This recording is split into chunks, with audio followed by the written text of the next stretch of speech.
Hey everybody, this is Chris with this week's Producer's Cut. This is a follow-up to last week. Now last week, as you listened, you heard that Felicia had some homework for you guys to do. And then this week, she is talking about managing your manager. So this is basically a part 2 or a follow-up from last week. And the 2 episodes work together to help you have your best possible outcome in Q3 and Q4 of this year and the years to come. So get ready, she's about to go through like 7 different types of managers and how to handle each. This is a priceless episode. Hope you enjoy it. Welcome to the Trill MBA Show. I'm your host, Felicia Ann Rose Enuha, aka the Trillest MBA you will ever know. And I'm here to help you survive and thrive in corporate America by giving you the truth and being as real as only I can be. Happy Sunday, everybody. We are making it.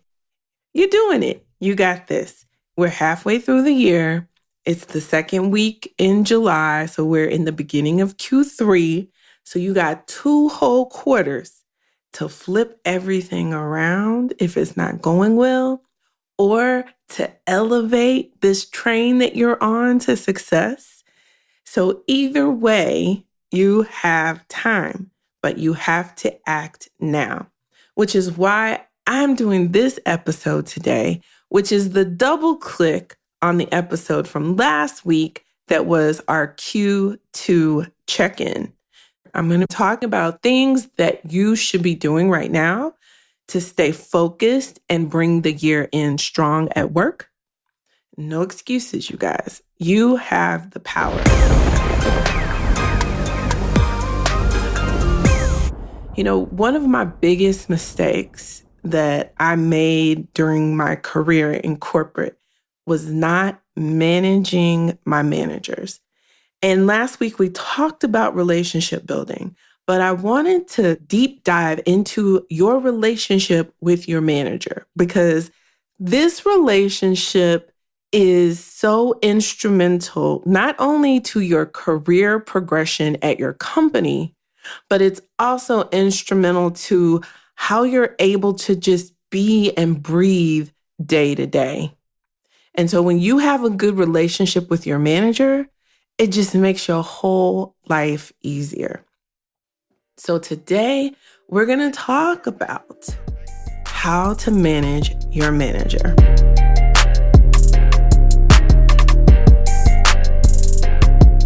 So for me, what I learned the hard way is that I was operating from a place of fear. Every day I showed up to the office afraid to make a mistake. I was walking on eggshells.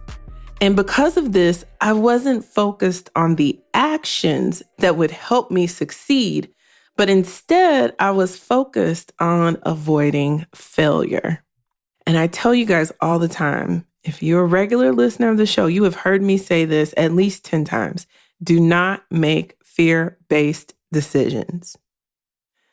So in addition to operating out of fear, I also was not managing my energy well. And so today I'm going to lay out why managing your manager is so important and unfortunately on you to do, how to determine the type of manager you have, which is key to your strategy on managing your manager, and how to build a positive relationship with this person.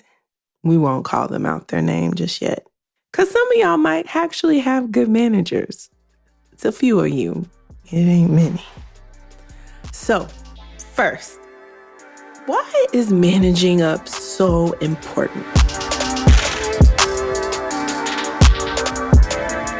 Now you have to understand, managing up allows you to create a healthy work environment for yourself, first and foremost. You always have to think about you first, and your health is of the utmost importance. The other reason why managing your manager is so important is because it allows you to get the support that you need to do a great job. When you're not managing your manager, you are sitting there assuming things, trying to figure it out, trying to thug it out. I've gotten so many letters with you guys talking about situations that you was just trying to work it out yourself because it felt detrimental or you were afraid of the backlash if you actually spoke up. Now, I'm going to tell you right now, that's not necessarily an unhealthy fear, right? Like, we've been burned. If you've been in corporate at least 5 years, you've seen the shit, right? And so when you have a manager who you're trying everything, and they're just an asshole for whatever reason, there is nothing you can do to get this person on your side after a certain amount of time. And so you don't go to them for any support. You don't ask them for anything. You don't try to figure it out. You're just like, throw your hands up, do your best, look for other jobs, and try to escape with as few scratches as you can.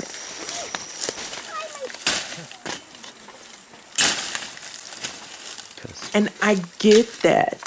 But guess what? It's not working if you go to the next place and the next place and the next place, and you still are having this same issue over and over with managers. And so you have to take a step back and you have to say, okay, what can I do different? And I'm here to tell you, you can always change it around and get the help and support you need directly from your manager and not get dinged for it.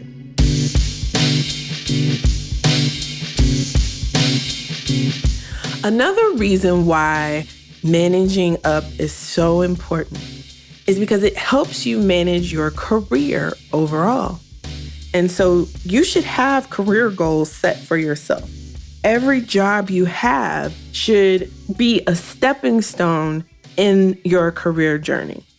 And you may not know the whole path and you may not see it all the way to the top, but you have to be intentional and actively manage each step. So each job and each role is a step in your career journey. And so you have to be learning at each step. You have to be growing at each step.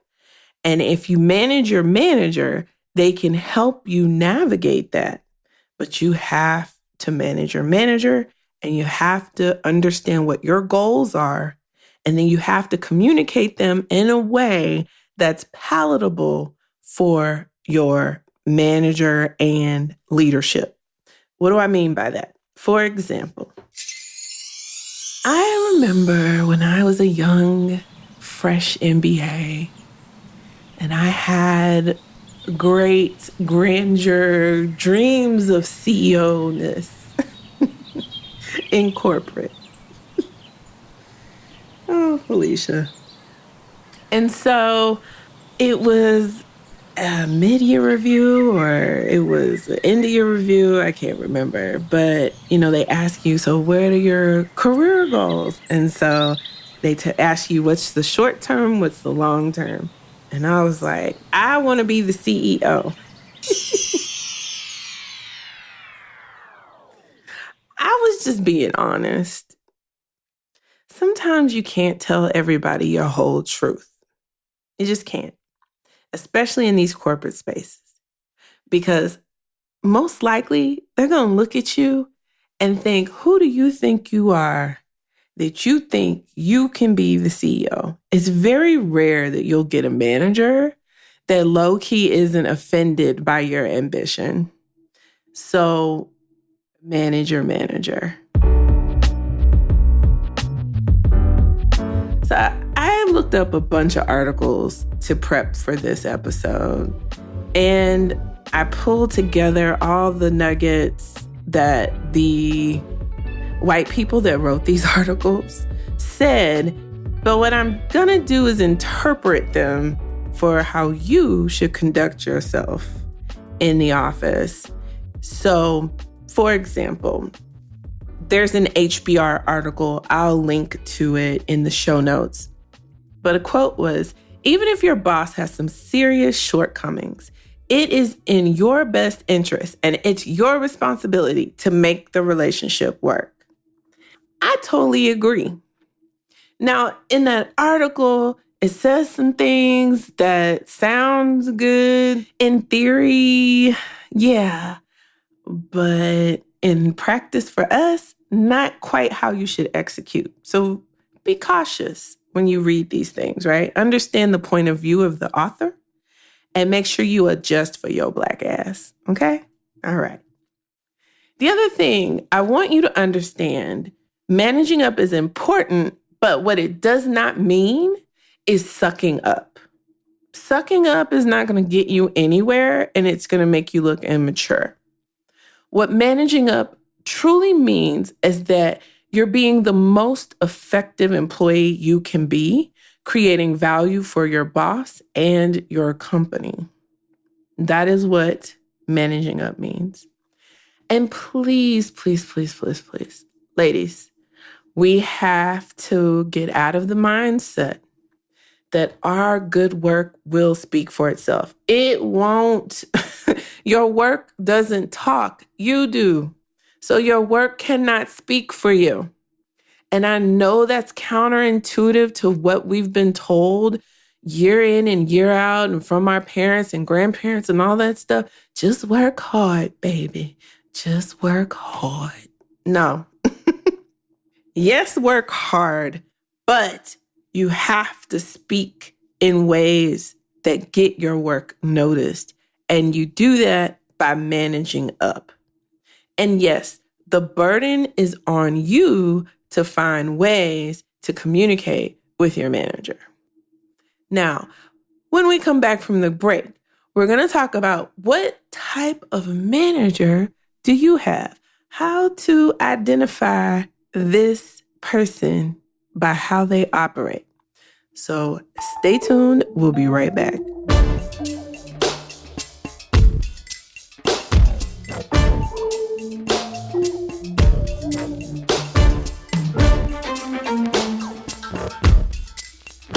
And we're back. Hey, hey, hey. Listen, so we talked about in the first segment why managing up is important.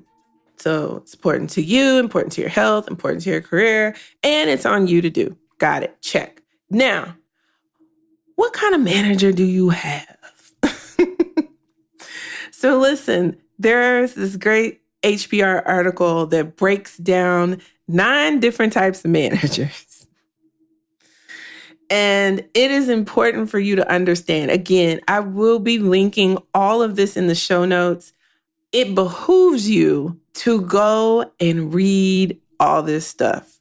And you will find tips for each one of these managers. So I'm not going to break this all down. If you want me to help you figure out your specific strategy, you can always hit me up, ask@trilliumba.com, and email me or go to trilliumba.com/coaching, schedule time with me, and we can figure out your specific manager, how they act, and then we can put together a game plan for you to start to turn the relationship around or get off on solid ground, okay? But understanding the type of manager you have is key so that you can start a plan to intentionally manage up.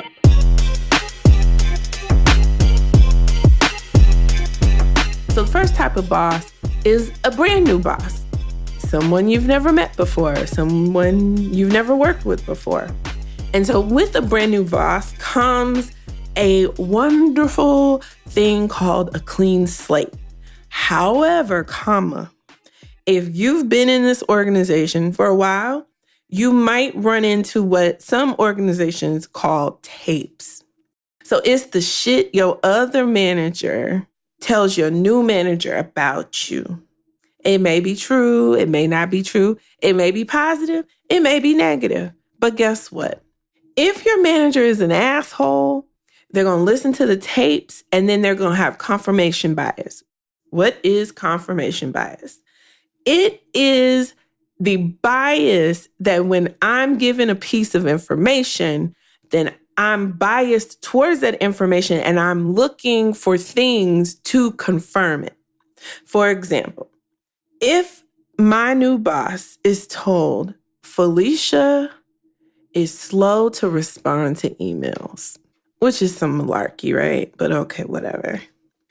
Now, every time an email isn't answered within a day or within whatever time frame, within an hour, whatever time frame they have in their mind and they have visibility to it, that's just going to confirm to them that, oh, that's true. Even though it might be one time out of 100 emails, that one time is going to hold so much more weight than the other 99 times that I spent my whole day answering fucking emails. Gotta love corporate, right? No. We gotta love these checks. We love these checks. We gonna make it, y'all. We gonna make it. So what you want to do with a brand new boss is come in early, act like you have a clean slate. Don't worry about what that person's been told. And you operate as the consummate professional. You come in with agendas, you be buttoned up, you make sure they have all the information they need, you help them onboard, you be super positive and super pleasant and excited about them coming and excited about the work. Even if they do some bullshit things, keep the perception that you're happy and excited up, and it will pay off. And I know that's not fair, and I know it's a struggle, but it will pay off. You showing your frustration with your new boss is definitely a way not to manage up. So don't do that.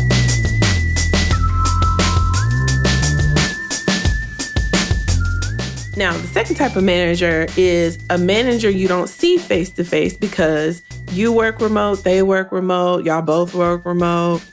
So with this type of boss, you definitely have to make sure on a consistent basis that you're connecting with this person, that you make an effort, if possible, to see them face to face once a quarter. You definitely want to see them in their face, look them in their eye. It's much easier to lie to people on the phone.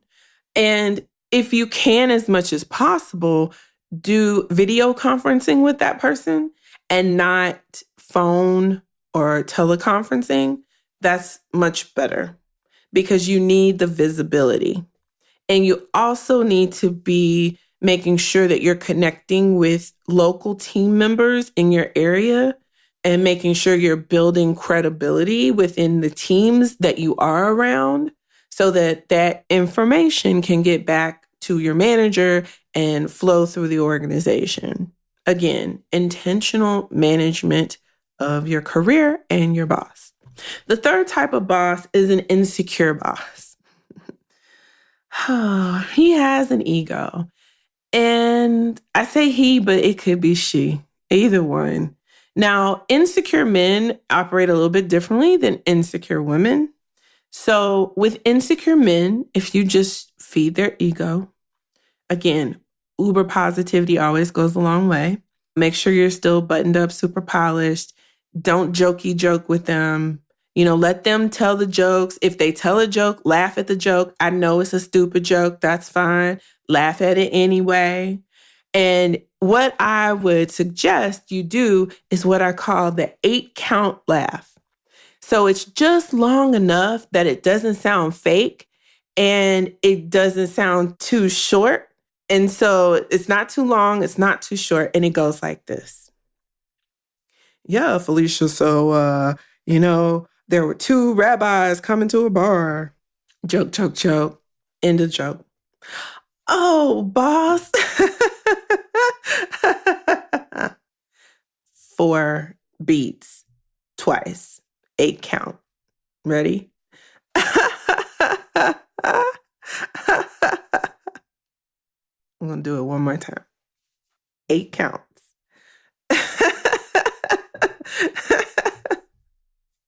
It might have been 7, but you get my drift.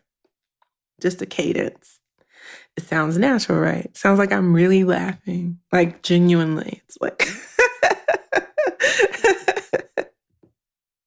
see that? It's fake. I'm not laughing. You're not funny. In fact, you get on my fucking nerves. But I know that me telling you that part won't help me manage my career or get this promotion. So I'm going to laugh at your corny ass jokes. Now, let's say you have Sally as your manager that's insecure. So the problem with insecure women in corporate spaces, especially when they're Becky's, is that they have something to prove. Most likely they are going to be your micromanager. They're going to be all over everything because they don't want any balls to drop because they have something to prove. So the way that you manage that person is you get ahead of them, you anticipate their needs times 1 million, you constantly stay in contact with them every day. I would say do drive-bys to their desk in the morning and in the afternoon just to keep them posted. I'm telling you, they will finally get a clue and leave you alone and let you do what you do once they realize like, oh, wow, she's all over it. And she probably knows more than I do. So I should just let her be. The other way you're going to tame her is slowly through your one-on-ones. You're going to have conversations about working style. And you're going to have a very positive conversation about what helps you best to do your best work. And then you're going to bring up some pain points like, I really work well when I'm able to schedule my time and blocks uninterrupted. So what that means is don't come over to my desk every goddamn hour, every 30 minutes with some shit because I'm working. But you can't say it like that. So you're like, I work best when I can schedule my blocks of time. And if you can see my calendar, these are the work times that I schedule. I check emails at 9 a.m., noon, and 4 p.m. Those are my email checking times. If there's something urgent, you can come over to my desk and let me know. And if it's a priority right then over what I have, I'll double check that with you and then I will get on it. But I promise you, I will get it done. So you just have to reassure her. And so it will get better or you'll just leave the organization because you're tired of her bullshit. But, either one. Number 4, an all-knowing or indecisive boss. Oh my God. And all-knowing, usually they don't really know shit. They think they know. They have no clue, right? Or, those talk out loud bosses, they process out loud, which is just them not wanting to make a decision because, again, the most likely they're all operating out of fear. And so the way you manage that is you listen, you pay attention, you say, yes, sure, and then you go do what you know you need to do. Also, you schedule skip meetings with your boss's boss. So you make sure you understand what the real priorities of the business are. So your boss can be indecisive and then you can make decisions and then, yay, you make both of you guys look good. So you've circumvented that person.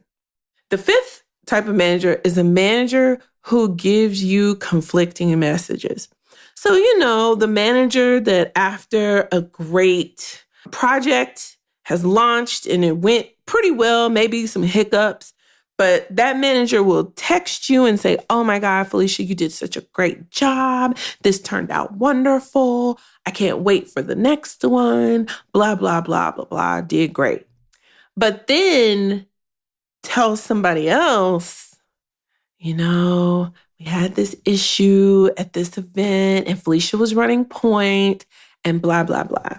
So that's one conflicting type of message, right? So it's like, well, did I do a good job or not? The other type of conflicting message is, hey, I really need you to pull XYZ together for me and I need it by Tuesday. But then that the meeting is actually Friday. Now, mind you, it's Monday. So he's saying, I need this tomorrow, when you know he really doesn't need it till Friday. So then how you handle that is you ask some probing questions around priorities. So you don't say no, never say no. But what you want to do is say, hey, Mr. Boss Man, just want to double check, really excited about working on this, pulling this together. I know it's a tight timeline.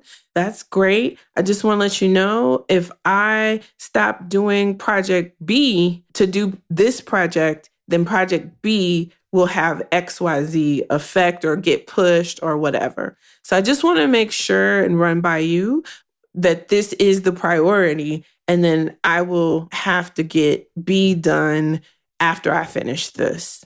And it might not be until Wednesday or Thursday. So just want to align with you that that's okay. And then they have to make a decision. Do they give you more time? Do they be an asshole and not? Now the ball is in their court. You told them what you needed as far as time management. That's on you. And so then there's the other conflicting message of, verbally, you're doing great work. You're doing great work. And then when it comes time for your review, it's all these issues. And you're like, so you couldn't tell me this in March, but you're writing it down, you're bringing up now. And so this is where you need to document. It's very important. And so when your boss gives you all these praises, but then they write different things in emails or on reviews or on paper, what you need to do is document what they told you verbally in an email that sounds like this. Dear boss, thank you so much for the compliment you gave me in the hallway today about how great of a job I did on the XYZ project. Your positive reinforcement gives me great delight in this role and this project. I'm really excited about what's to come. Please let me know if there's anything else I can help you with. In the meantime, I'm working on project A, B, and C. And as we discussed in our one-on-one, they're all on track. So thank you again for the recognition, and I'll talk to you soon. Sincerely, Felicia. I know, right? So this way, every time they say something positive, you have it documented now. So make sure you put the time and where they said it and what they said and all that good stuff. And be uber positive. Because remember, you're documenting. Okay? So facts and positivity. The sixth boss is a long-winded boss. Child, you just have to let this boss talk, right? For the most part. But what I would do is, if you have a work BFF, and this is why you need a work BFF, you have them ping you. Make sure you have your phone. You have them ping you every time you have a meeting with this long-winded boss. And you say, oh my God, Project B, I've been waiting on this message. Can we pick this back up at the next meeting you have scheduled with him? Oh, yeah, sure. And then anything he really wants you to know, he's going to email you. But always make it about work to cut him off, and be apologetic and oh my God, and make it super urgent and get out of there.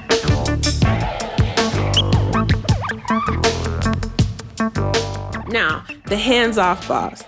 Actually, I personally like the hands-off boss because then I can do what I know I need to do. But the thing is, if you have a hands-off boss, you have to boss up. You have to pretend that you're them, and you just have to get stuff done as if you own it. And sometimes for new people, that's hard because you may feel imposter syndrome, or you may feel like you're not quite sure if you're doing the right thing.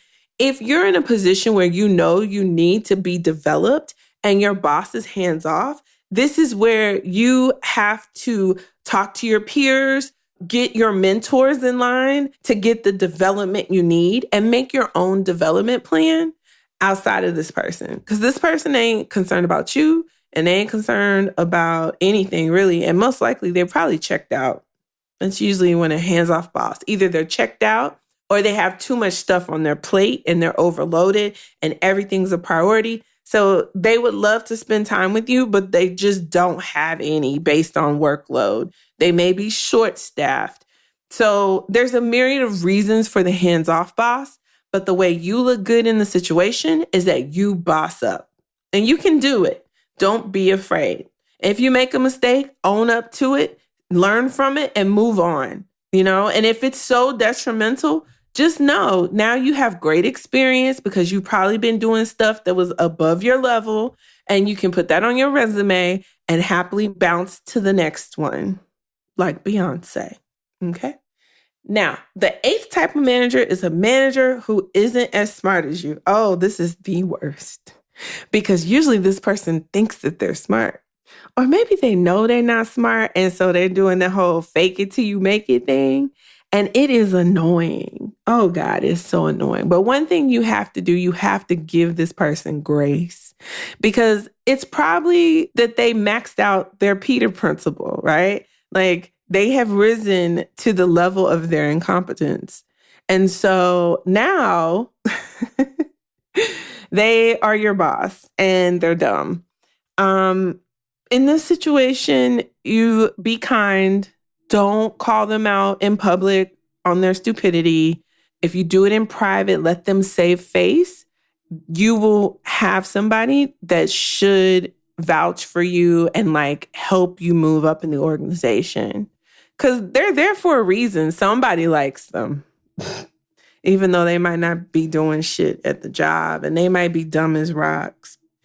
Yeah, he's somebody's son.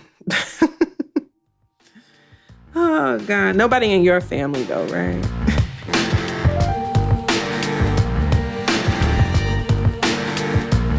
Now, a boss that is actually a board of directors. This one, I don't really think this fits any of us. I don't think. But if it does, just know that if you have this kind of boss, you're high up there. You have to be. You're just with the board and you're with the CEOs and CFOs and the C-suite. You're doing some boss work. So you just have to be confident. And again, uber positivity for all these people. And make sure that you are using that visibility and that you are managing your career. Because again, I think these people are probably going to be more hands-off because they're so high up. And so you really have to boss up in that situation. So those are the 9 different types of bosses that I came across in my research. If there's another type of boss that I didn't cover that you have, let me know. Email me, ask@trillandba.com. So once you understand the type of boss you have, this will allow you to create your plan of attack for building the relationship. And that is a win for you, okay? Because once you understand your boss's strengths and weaknesses, you can really dive into things like ways of working, their pet peeves, their communication style. Because at the end of the day, your job is to meet and beat their expectations, no matter what type of boss they are. And so you may have some hurdles with the type of boss they are, but remember, you are in control. You have the power. Do not sit like a duck and just feel powerless. You have the power to have these conversations. Yes, you have to be delicate with your language. Yes, you have to practice what you're going to say ahead of time. Yes, you have to smile and be nice and not cuss them out like you really, really want to. Okay? And I want to look them straight in the eye, and I want to tell them what a cheap, lying, no-good, rotten, four-flushing, low-life, snake-licking, dirt-eating, inbred, overstuffed, ignorant, blood-sucking, dog-kissing, brainless, dickless, hopeless, heartless, fat-ass, bug-eyed, stiff-legged, spotty-lipped, worm-headed sack of monkey shit he is! Hallelujah! Holy shit! Where's the Tylenol? That doesn't get you anywhere. But you do have to be direct in that you just have to get to the point of the matter in as delicate a way as possible. And you have to remember to ask for what you need and get what you deserve to have as far as support. So even with the hands-off manager, if you need support from them, you're going to have to ask them. And that's okay. But you also want to tell them like, hey, I've done all these things to get support for myself, but at this juncture, at this situation, I need your help. Thanks. Boss up. And it doesn't matter whether you like this person or not. You focus on what you came here to get, and it's to get that experience in that job stepping stone and keep it moving. Okay? Remember, chances are you're only going to have to deal with this person for no more than 2 years if you play your cards right. So it's all learning and pushing. The key is do not give up. Okay? When we come back from the break, now that you know what type of boss you have, now we're going to talk about the things you need to do in order to build a better relationship with your manager. So come back and I'm going to give you all the secrets to have a better relationship with this person that you might or might not like.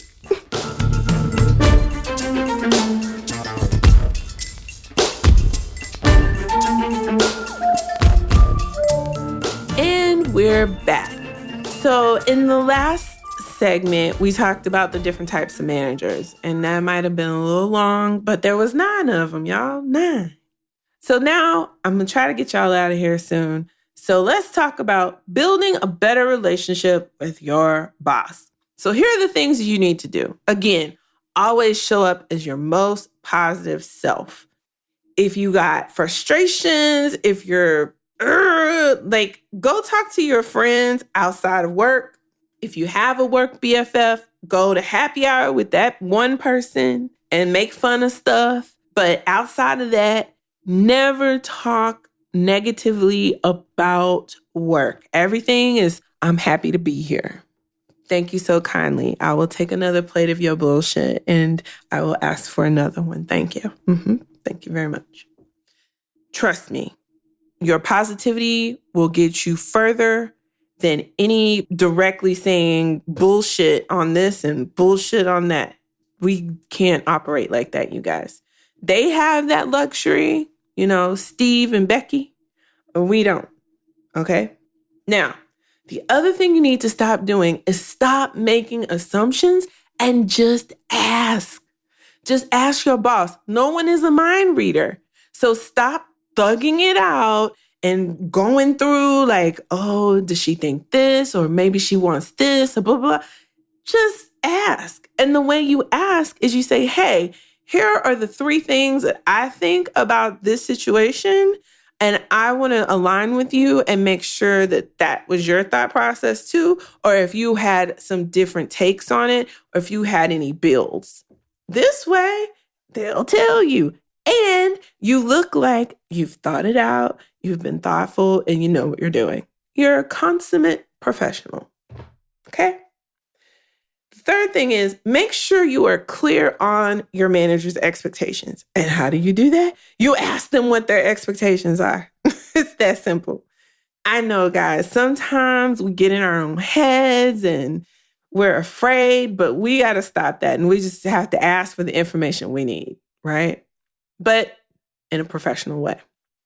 The other thing is you need to pay attention to what's happening and try to anticipate your boss's needs. And I know that's hard sometimes, but if you have these conversations about their working style and how they think through things, you pay attention to them, you'll start figuring out, oh, okay, every Wednesday they're going to ask me for this. Let me just send it to them before they ask. That stuff goes a long way. And the other thing, I know I said boss things out, and I mean that. Boss it out. However, don't forget to bring these fools along on what's happening. The last thing you want them to do is be surprised and get caught off guard. Oh my God. You know you hate to be caught off guard yourself. So how do you think your boss feels? Don't do it. Make sure they know. Don't hide. If shit is hitting the fan, let them know immediately. Okay? Don't hide stuff. Just go and put it out there. If you messed up, say, look, I messed this up. Here's how I'm fixing it. And keep moving and make it not a big deal. All right. So some rules of engagement with your boss. Figure out and adapt to your boss's communication styles by watching them interact with others. So again, the pay attention, so important. You also want to seek agreement on how and when to update your boss on your work. Again, bringing them along, but how they want you to bring them along. Okay. Now, ask yourself whether tensions with the boss may be a problem of clashing styles rather than more fundamental conflicts, like you ain't come to work on time and you think you should just be able to come in when you want to. Aww. If you over here assing around and fucking around and you just miserable, hurry up and get fired. Quit wasting people's time. Because if you that miserable, you don't need to be there. Like, come on now. You need to operate with a sense of excellence because we are Black excellence, you guys. That's just what we are. So don't get so frustrated and pissed off and angry at whatever situation you're in that you start slipping, okay? Now, the other thing you really want to do is avoid escalating problems to the boss too quickly. So you need to try to solve the problems yourself. And when you see the shit is about to hit, then you go escalate it. And then you explain what you did to try to solve the problem and how now you need them to help you. And that's fine. That is preferred over anything else. And when you bring your boss a problem, you also want to bring them at least one potential solution to just show that you used your critical thinking skills. And I know a lot of you probably like, Felicia, we know this. Yeah, you know it, but I guarantee you, it's a friend out there that don't know this stuff. And that's why I'm talking about it. If you must disagree with your boss, do it privately in a calm voice during a low stress time. So again, you don't want to have your boss looking crazy in a meeting. So come in with the united front after the meeting, after everybody's had time to breathe. Then in your one-on-one or at the appropriate time, go say, hey, you mentioned this, but I was thinking this. Maybe if you could give me more context. So you didn't say you disagreed with them. Never say, I disagree with you. I think you're wrong. That don't get you nowhere. Again, come from a place of positivity. So it's hey, I heard you say this, and I get that. I was thinking this. So can you give me more context? Because it must be something I'm missing. See what I did there? And then they'll explain more their point of view. And then you can have an open dialogue where they should be open to what you're thinking, or they may give you a piece of information you didn't know about that would change your alignment. But you have to ask. This one should go without saying. Never badmouth your bosses behind their backs.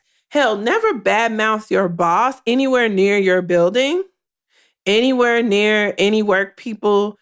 Definitely not online. Don't do it. Do not. I don't care how tempted it is. I know, y'all, there's a lot of stuff I be wanting to tweet and say, and I have to backspace. Because I'm like, even though I'm the trillist, I'm still not really trying to F up so much that I can't get a corporate check. Although I'm inching closer and closer to that. So we'll see what happens. And you never want to embarrass your boss in front of other people. Don't do it. Even though he's being an asshole prick to you. Maybe he's a racist bastard. Maybe he's a sexist prick. But don't do it. Remember, Michelle Obama, when they go low, we go high. When they go low, we go high. We're playing the long game, not the short game. Okay?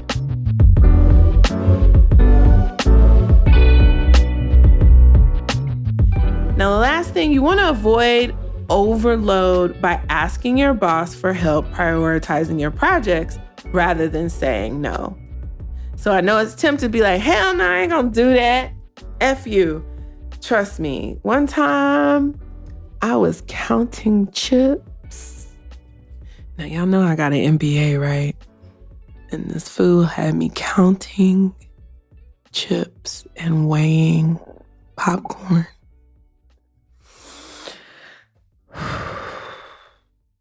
Like an analyst wouldn't even do it.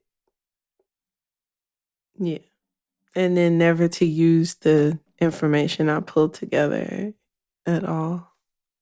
Because I knew it was some bullshit. And I tried so hard to get out of it. Oh, God. Ugh. Okay. Now listen, a couple of last things. This relationship with your manager, I know it feels personal, but it's not. They don't owe you nothing, really. You don't owe them nothing, really. Common decency and respect should be had by both parties. But after that, it's a crapshoot with these people. And they're people. So they got their own shit. And they're people. You know, human's human. So listen, how you make it through is you've got to use contrived vulnerability. Contrived vulnerability is your friend. Have your talking points that you don't mind sharing about yourself. Because see, one thing about Black women, we don't really like to do all that chit-chatting and talking to them folks in the office. Like, we really just want to do our goddamn job, get promoted, get our money, leave us the hell alone. But that's not how this works, y'all. Because in order to get promoted, they need to like you. They need to feel comfortable with you. How do you get them to feel comfortable with you? Contrived vulnerability. So what is this, Felicia? You're just making up shit. No, listen. So for me, everybody loves Felicia, right? And the reason why is because I have my few bullet points that I share. And it makes it seem like, oh my God, you're telling me something so personal. And I'm like, actually, I'm telling you something you could just Google me and find out. But if you think it feels personal, I win.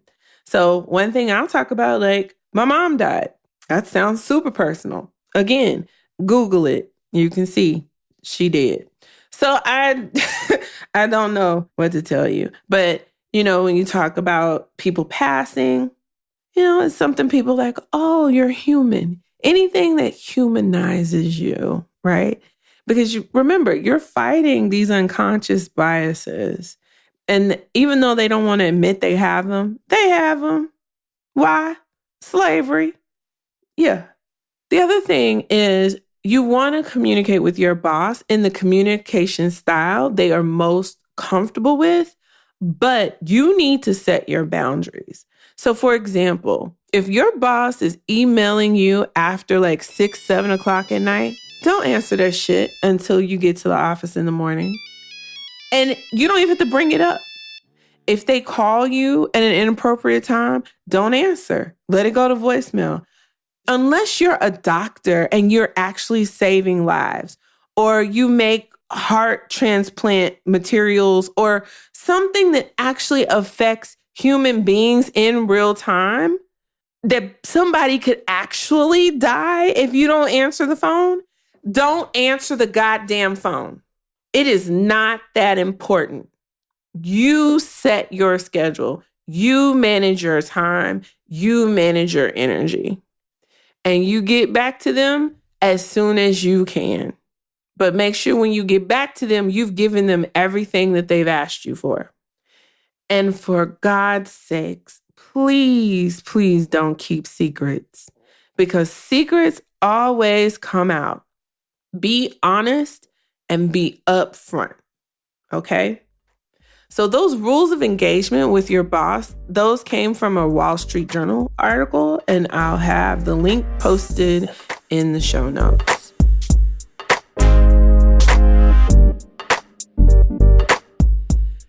Oh boy, y'all. I know, it's a lot. but this is what we got to do. And you really have to focus on this relationship because this person is your number one advocate. And if they're not, then you're your number one problem to getting to where you're trying to go. So you've got to do this work. And I know it's like a whole nother job, but hey, just do it and get to where you're trying to go. And the other thing, get the book, How to Win Friends and Influence People by Dale Carnegie. I can't say this enough.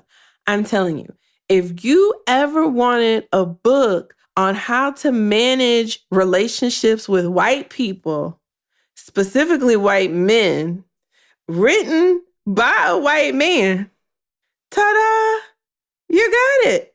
So get the book so you can talk to these people in a way that's meaningful to them, and you can start to build these relationships with them, and you can start to influence within the organization. No matter what level you are, you have the power to build relationships that build your credibility in the organization and gives you influence within the organization that helps you manage your career and go as high as you want to go.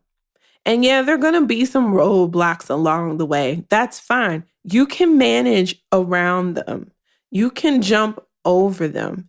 You got this. And at the end of the day, please remember, you need to give yourself and your boss grace. We all need a little bit of grace, you guys.